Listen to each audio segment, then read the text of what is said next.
आमचे मित्र लक्ष्मण भाऊ यांची आठवण येते आणि आज त्यांच्या स्मृती प्रित्यर्थ तयार करण्यात आलेल्या शक्तीस्थळाला भेट दिली आणि त्या ठिकाणी त्यांच्या ज्या विविध आठवणी आहेत त्या आठवणींना बघितल्यानंतर माझ्याही मनामध्ये अनेक आठवणींना उजाळा मिळाला। आपण सर्व लोक जाणतो की जमिनीतून मातीतून तयार झालेलं हे नेतृत्व होतं।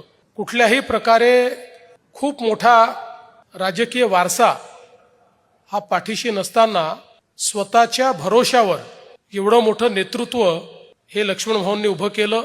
आणि जसं आपण बघितलं की एक नाव उलटली, त्यात काही लोक दुर्दैवाने मृत्युमुखी पडले आणि मग मनाशी संकल्प केला की तीन बाजूने नदीने घेरलेलं आपलं गाव हे चांगलं झालं पाहिजे, अशा प्रकारचे अपघात होऊ नये, त्याचा विकास झाला पाहिजे, त्या ठिकाणी रस्ते पूल इत्यादी सर्व गोष्टी झाल्या पाहिजेत। या दृष्टीने अतिशय युवा अवस्थेमध्ये राजकारणामध्ये प्रवेश करून आणि त्या ठिकाणी त्यांनी नगरसेवक म्हणून निवडणूक लढवली आणि ते निवडून आले आणि त्यानंतर मात्र लक्ष्मण भाऊंनी कधी मागे वळून बघितलं नाही।